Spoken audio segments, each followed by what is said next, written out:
Meet Ravi. Like millions of middle-class Indians, he's sitting at his dining table, staring at a ringing smartphone, dreading the voice on the other end. Or the police arrive tomorrow.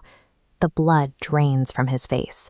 He locks eyes with his wife, who stands frozen in the background, terrified by the sudden threat. This exact conversation echoes through thousands of Indian homes every single day. The fear of public arrest and humiliation drives people into desperate financial decisions. They empty savings or take out high-interest loans because they believe the voice on the phone holds authority over their freedom. But let's freeze this moment for a second.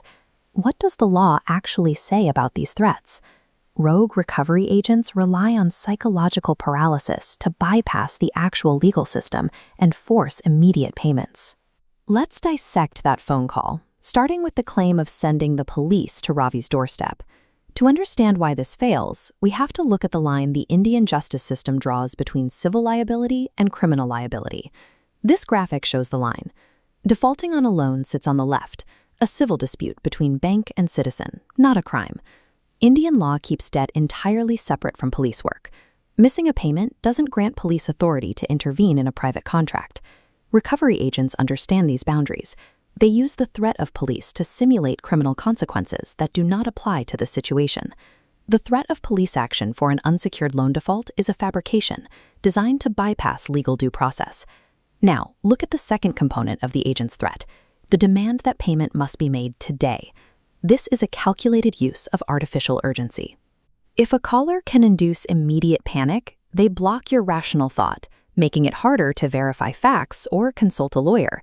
But borrowers have specific legal protections. The Reserve Bank of India established a strict regulatory framework, the Fair Practices Code, that binds every recovery agent. This clock illustrates the first major RBI rule. An agent is restricted to contacting you only between 8 a.m. and 7 p.m. Any nighttime harassment violates federal guidelines. The RBI prohibits physical threats, verbal abuse, or social shaming. Agents cannot call your employer or harass relatives for pressure. Aggressive behavior from an agent is a violation of banking regulations, which removes their legal standing to collect the debt in that manner. Let's go back to Ravi's dining table, right at that moment of panic, and resume the timeline. Ravi takes a deep breath. Instead of begging for time, he picks up a pen and opens a notebook. He speaks calmly. He asks for the caller's official ID, the name of the recovery agency, and a formal authorization letter from the bank before discussing the payment further. The aggressive agent on the other end stumbles. When met with a request for verification, the caller's leverage disappears and they often back down. A financial hurdle does not strip a citizen of their dignity or their legal rights. You don't have to accept harassment. Dhamki se nahi, Jangari se ladiye. Fight with information, not fear.